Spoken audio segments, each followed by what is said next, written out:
ತಗ್ಗಿ ಬಗ್ಗಿ ನಡೀತಿದ್ದ ಜಯನಗರ ಅದೆಲ್ಲ ಅಂತನ ಕೊಡೋಕ್ಕಾಗಲ್ಲ ಅಂತಿದ್ರಲ್ಲ, ಈಗ 10 ಕೋಟಿ ಕೊಟ್ಬಿಟ್ರಂತೆ. ಮೋಸ್ಟ್ಲಿ ಹಿಂಗಿರ್ಬೋದು. ಜಡ್ಜ್ ಡಿ ಕೆ ಅವರು ಜಡ್ಜ್ ಡಿ ಕೆ ಅವರು ಶಿಕ್ಷೆ ಅವಧಿ ಮುಗಿದಿರಬೇಕು, ಅದಕ್ಕೆ ರಿಲೀಫ್ ಕೊಟ್ಟಿರ್ತಾರೆ.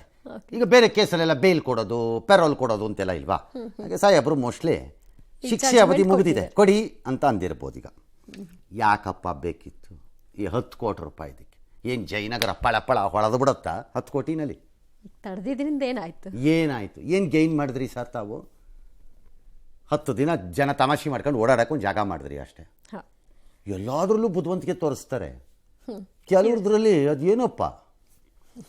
ಇನ್ನು ಬೆಂಗಳೂರು 1681 ಕಿಲೋಮೀಟರ್ ರಸ್ತೆಗೆ ಅದೆಷ್ಟು 694 ಕೋಟಿ ವೆಚ್ಚದಲ್ಲಿ ಡಾಂಬರೀಕರಣ ಮಾಡ್ತಾರಂತೆ. ಮಾಡ್ರಿ ನೆಕ್ಸ್ಟ್ ಮಳೆಗಾಲದ ಒಳಗಡೆ ಅದು ಇರ್ಕೂಡ್ದು, ಅಲ್ರಿ ಹಾಕೋ ರಸ್ತೆ. ಇವ್ರು ಒಳ್ಳೆ ಸರ್, ಕರೆಕ್ಟಾಗಿ ನೋಡಿ ಕಳಿ ಸರ್, ನೀವು ಬಿಡಬೇಡಿ. ಈಗ ಹಾಕಿ ಸರ್ ಎಲ್ಲ ಕಡೆ, ಬಿಡಬೇಡಿ. ಕಪ್ಪಗೆ ಬಣ್ಣ ಹೊಡಿಸಿ ಸರ್ ಕ್ಲೀನಾಗಿ. ಮಳೆಗಾಲದಲ್ಲಿ ಅದು ಇರ್ಕೂಡ್ದು. ನೆಕ್ಸ್ಟ್ ಮತ್ತೆ ಮಾಡೋಕ್ಕಿರ್ಬೇಕು. ಅಭಿವೃದ್ಧಿ ಕಾಮಗಾರಿಗಳು ಯಾವಾಗಲೂ ನಡೀತಾ ಇರಬೇಕು, ಸ್ಲೋ ಅಂಡ್ ಸ್ಟಡಿ ನಡೀತಾ ಇರಬೇಕು, ಜನಕ್ಕೆ ಕಾಣಿಸ್ತಾ ಇರಬೇಕು. ಮಾಡಿಸಿ ಒಳ್ಳೇದು. ಅದೇನೋ ಒಂದು ಗುಂಡಿ ಅಂತೂ ಮುಚ್ಚಿರಪ್ಪ ಈಗ ಸದ್ಯಕ್ಕೆ, ನೋಡೋಣ ಆಮೇಲೆ. ಅಲ್ಲೆಲ್ಲ ಟೌನ್ ಹಾಲ್ ಹತ್ರ ಪೊಲೀಸ್ನವ್ರಿಗೆ ಗುಂಡಿ ಮುಚ್ಕೋತಿದ್ರಂತೆ, ಅದು ವೈರಲ್ ಅಂತೆ. ಏನು ವೈರಲ್ ಇನ್ನು ಹೊಸಾದ ಪೊಲೀಸ್ನವ್ರು ಗುಂಡಿ ಮುಚ್ಚೋದು? ಪೊಲೀಸ್ ಇಲಾಖೆಯವರು ಫಸ್ಟು ಈ ಸರ್ಕಾರನ ಒಪ್ಪಿಸ್ಕೊಂಡು ಒಂದು PWD ಡಿಪಾರ್ಟ್ಮೆಂಟ್ ಥರ ನಿಮ್ಮ ಡಿಪಾರ್ಟ್ಮೆಂಟ್ನಲ್ಲಿ ಗುಂಡಿ ಮುಚ್ಚುವ ಡಿಪಾರ್ಟ್ಮೆಂಟ್ ಒಂದು ನೀವೇ ಮಾಡ್ಕೊಳ್ಳಿ.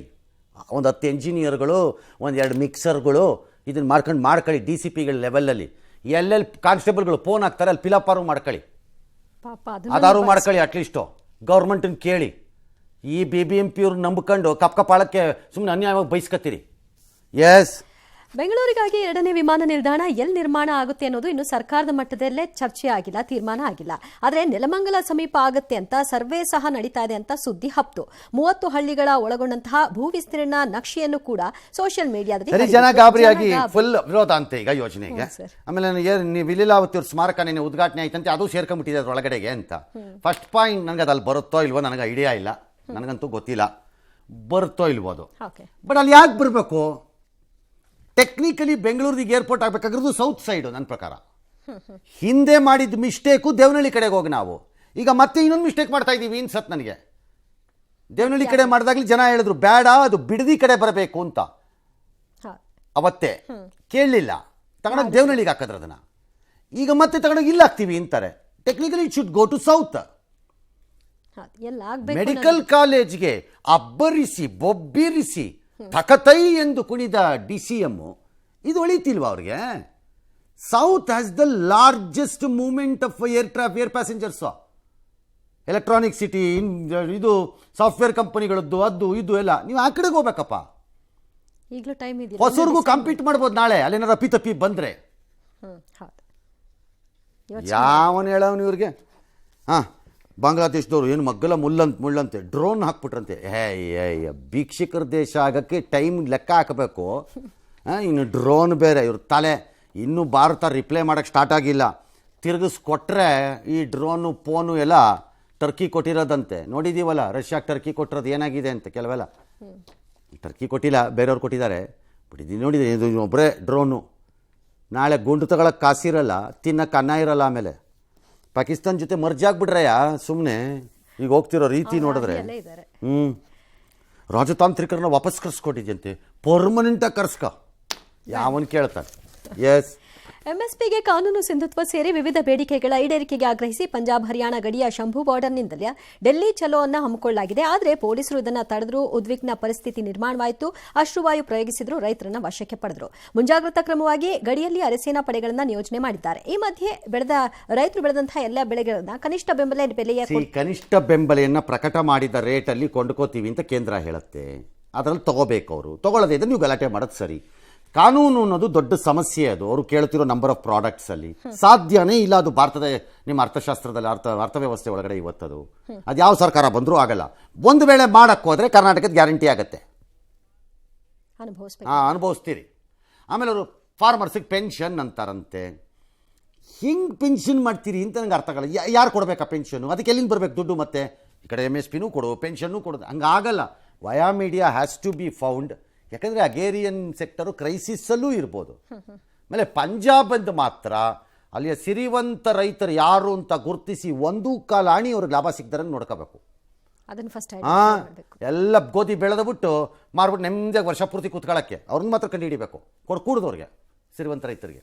ನಟ ದರ್ಶನ್ ಆರೋಪಿ ಸ್ಥಾನದಲ್ಲಿದ್ದಾರೆ. ಅವ್ರದ್ದು ಬೇಲ್ ಅಪ್ಲಿಕೇಶನ್ ಇವತ್ತು ಡಿಸೈಡ್ ಆಗಿಲ್ಲ, ಸೋಮವಾರಕ್ಕೇನೋ ಹೋಗಿದೆ, ಏನು ಮಾಡುತ್ತೋ ಕೋರ್ಟು ಗೊತ್ತಿಲ್ಲ. ಈ ಮಧ್ಯೆ ಅವ್ರ ಮಧ್ಯಂತರ ಜಾಮೀನನ್ನು ಎಕ್ಸ್ಟೆಂಡ್ ಮಾಡ್ಕೊಡಿ ಸರ್ ಅಂತ ಕೇಳಿದ್ದಾರೆ. ಅದಕ್ಕೇನಾದ್ರೆ ಆಪರೇಷನ್ನೇ ಆಗಿಲ್ಲ ಅಂತಂದ್ರೆ ಆಪರೇಷನ್ ಡೇಟ್ ಫಿಕ್ಸ್ ಮಾಡಿದ್ದೀವಪ್ಪ ಅಂತ ಈಗ ಲಾಯರ್ಗಳು ಹೇಳಿದಾರಂತೆ. ಯಾವತ್ತು ಏನೂ ಗೊತ್ತಿಲ್ಲ. ಸೋಮವಾರಕ್ಕೆಲ್ಲ ಹೋಗಿದೆ, ನೋಡೋಣ ಸೋಮವಾರ ವಾದ ಆಗಬೇಕು. ಆಮೇಲೆ ಜಡ್ಜು ಅವರು ರಿಸರ್ವ್ ಮಾಡ್ಕೋತಾರ ಆರ್ಡರ್ನ, ಏನು ಮಾಡ್ತಾರೆ ಅಂತ ನೋಡೋಣ.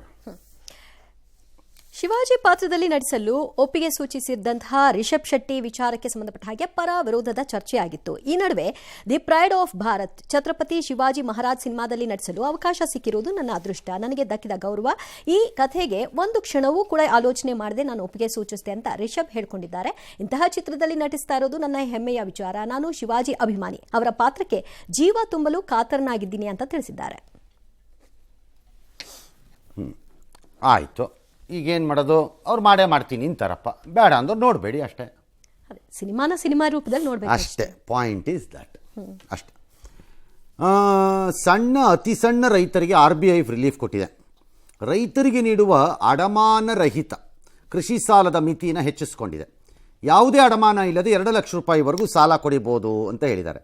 ಅಲ್ಲಿ ಫೈಟಿಂಗಿಗೆ ಬಂದಿದ್ದಾರಲ್ಲ ಪಂಜಾಬಿಂದ, ಬರೀ ಪಂಜಾಬ್ನವರೇ, ಅದು ಬೇರೆಯವರಿಲ್ಲ ಅಲ್ಲಿ ರೈತರು, ಅವ್ರದ್ದೊಬ್ಬರದೇ ಗಲಾಟೆ ಜಾಸ್ತಿ.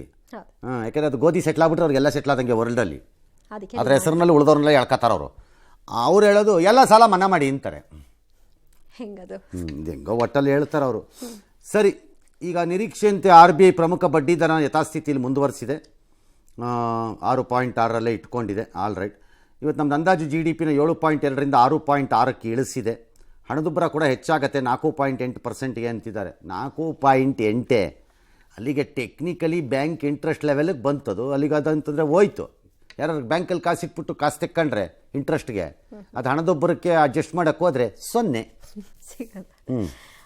ಇನ್ನು ನಿನ್ನೆ ರಿಲೀಸ್ ಆದ ಪುಷ್ಪ 2 ಸಿನಿಮಾ ಸಖತ್ ರೆಸ್ಪಾನ್ಸ್ ಅನ್ನ ಪಡ್ಕೊಂಡಿದೆ. ಆದರೆ ನಿನ್ನೆ ರಾತ್ರಿ ಮುಂಬೈನ ಥಿಯೇಟರ್ ಒಬ್ಬ ಯಾರೋ ಅತಿಯಾದ ಘಾಟ್ನಿಂದ ಕೂಡಿದಂತಹ ದ್ರಾವಣವನ್ನ ಸ್ಪ್ರೇ ಮಾಡಿ ಗಾಬರಿ ಹುಡ್ಸ್ಬಿಟ್ಟ. ಕೆಲವರಂತೂ ಅತಿಯಾದ ಕೆಮ್ಮು ವಾಂತಿಯಿಂದ ಬಳಲಿದ್ರು. ನಂತರ ಶೋವನ್ನು ಕೂಡ ಮೊಟಕುಗೊಳಿಸಿದ್ರು. ಇನ್ನು ಹೈದರಾಬಾದ್ನಲ್ಲಿ ಮಹಿಳಾ ಅಭಿಮಾನಿ ಸಾವು ಪ್ರಕರಣ ಸಂಬಂಧ ನಟ ಅಲ್ಲು ಅರ್ಜುನ್ ವಿರುದ್ಧ ಜಾಮೀನು ರಹಿತ ಸೆಕ್ಷನ್ಗಳನ್ನು ಒಳಗೊಂಡ FIR ಅನ್ನು ಹಾಕಿದ್ದಾರೆ. ಘಟನೆ ಬಗ್ಗೆ NHRCಗೆ ದೂರನ್ನ ಕೊಟ್ಟಿದ್ದಾರೆ. ಸರಿ, ಎಲ್ಲ ಕರೆಕ್ಟು. ಮೃತಪಟ್ಟವ್ರ ಕುಟುಂಬಕ್ಕೆ ಸಾಧ್ಯವಾದಷ್ಟು ನೆರವನ್ನು ಚಿತ್ರತಂಡದವರು ಮಾಡಬೇಕು, ಉಳಿದವರು ಮಾಡಬೇಕು, ಎಲ್ಲರೂ ಮಾಡಬೇಕು, ಅವೆಲ್ಲ ಕರೆಕ್ಟು. ಅವರು ಅಭಿಮಾನಿಯಾಗಿದ್ದಕ್ಕೆ ಅಲ್ಲಿ ಬಂದಿರೋದು ತಾನೇ. ಅವ್ರನ್ನ ಯಾರೋ ಅಲ್ಲಿ ಕರ್ಕೊಂಬಂದಿಲ್ವಲ್ಲ ಎಳ್ಕೊಂಡು. ಅವ್ರಿಗೂ ಒಂದು ಐಡಿಯಾ ಇರಬೇಕಲ್ಲ ಇವತ್ತಿನ ದಿನ ಹೆಂಗಿರತ್ತಲ್ಲಿ ಕ್ರೌಡು, ಏನು ಕತೆ ಅಂತ. ಫಸ್ಟ್ ಡೇ ಅಂದ ಮೇಲೆ. ಎರಡನೇದು, ಅವ್ರು ಬರೋದನ್ನೇನೋ ಪೊಲೀಸ್ನವ್ರಿಗೆ ಹೇಳಿರಲಿಲ್ವಂತೆ, ಪರ್ಮಿಷನ್ ತಗೋಬೇಕಿತ್ತು. ಪರ್ಮಿಷನ್ ಏನೋ ಗೊತ್ತಿಲ್ಲ. ಹಂಗಾಗಿ ಸ್ವಲ್ಪ ಅಲ್ಲಿ ಏರ್ಪೇರ್ ಆಗ್ಬಿಟ್ಟಿದೆ. ಅದಕ್ಕೆ ಈಸ್ ಡೈರೆಕ್ಟ್ಲಿ ರೆಸ್ಪಾನ್ಸಿಬಲ್ ಅಂತ ಹೇಳೋ ಸ್ವಲ್ಪ ಭಾಳ ಕಡೆಗೆ ರಾಜಕಾರಣಿಗಳೆಲ್ಲ ಹೋಗ್ತಾರಲ್ಲ, ಕಾಲು ತುಳಿತಾ ಎಲ್ಲ ಆಗುತ್ತೆ, ಯಾರ್ಯಾರ ಮೇಲೆ ಹಿಡಿತೀರಿ? ದೇ ಆರ್ ಮಾರಲಿ ಆನ್ಸರಬಲ್, ಅಷ್ಟು ಮಾತ್ರ ನಿಜ.